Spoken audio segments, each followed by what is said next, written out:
Assalamualaikum warahmatullahi wabarakatuh. Bismillahirrahmanirrahim. Al-Hikam bab 23, penjelasan tentang keluar dari sifat-sifat manusia yang merusak. Keluarlah kamu dari sifat-sifat manusiamu yang bertentangan dengan sifat ubudiyah atau sifat seorang yang beribadah, agar engkau dapat mendekati zat al-haq itu dan termasuk ke dalam sentuhannya. Sifat-sifat basyariah atau kemanusiaan yang menyangkut perintah agama ada dua macam. Pertama, yang menyangkut lahiriah manusia, yaitu amal. Kedua, yang menyangkut batiniah dan hati manusia, yaitu perjanjian. Adapun yang berkaitan dengan lahiriah dibagi dua, yaitu berkaitan dengan perintah dinamakan taat, dan yang berkaitan dengan meninggalkan perintah dinamakan maksiat. Adapun yang menyangkut dengan batiniah juga dibagi dua, yaitu yang menyangkut hakikat dinamakan iman dan ilmu, dan yang menyangkut lahiriahnya disebut nifak dan jahil.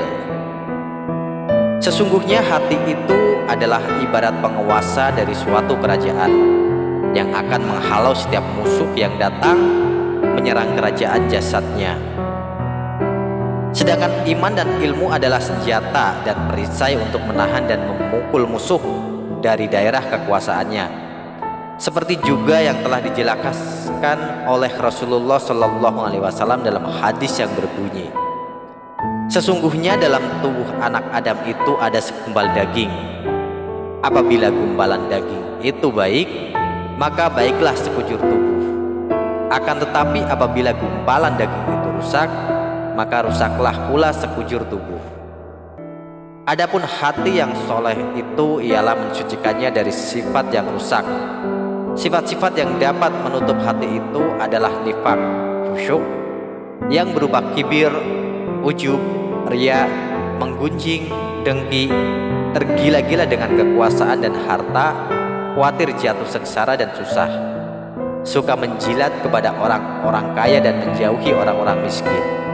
Termasuk penghalang terangnya hati manusia adalah sifat bakhil, panjang angan-angan, sempit dadanya, hilang malunya. Adapun hati yang bersinar dan terang diliputi sifat-sifat rububiyah, ubudiyah, suka membersihkan diri dari dosa-dosa kecil dan menghindari dosa-dosa besar, baik berupa larangan Allah dan perbuatan yang berkaitan dengan sesama manusia, atau perbuatan syubhat yang samar-samar yang menutup hati dan menutup hubungan dengan Allah Subhanahu wa Ta'ala. Memelihara diri dari semua hal yang tidak langsung memberi mizan kejahatan. Demikian juga perbuatan yang meragukan jatuhnya hukum. Sifat-sifat mulia seperti diterangkan dalam kitab suci Al-Quranul Karim, Surat Al-Furqan ayat 63. Adapun hamba-hamba Allah yang pemurah ialah mereka yang berjalan di muka bumi dengan rendah hati. Dan apabila orang-orang bodoh menegur mereka, mereka pun mengucapkan selamat. Mereka adalah orang yang menghabiskan waktu malam dengan bersujud dan berdiri di hadapan Tuhan mereka. Mereka itu adalah orang-orang yang berdoa, Tuhan kami, hindarkanlah kami dari siksa api neraka. Sesungguhnya siksa neraka itu adalah siksa yang sangat pedih. Sesungguhnya ia adalah tempat tinggal dan tempat peristirahatan yang paling buruk. Sifat-sifat mulia seperti digambarkan dalam Al-Quran di atas adalah sifat yang perlu dimiliki oleh seorang hamba dalam ma'rifatnya dan sifat ihsannya, termasuk di dalam melaksanakan beraneka ragam pensucian melalui jalan riyadah dan mujahadah. Tujuan dari mujahadah dan riyadah adalah untuk mengusir semua sifat setan dan sifat hewan yang suka bertahta dalam hati manusia.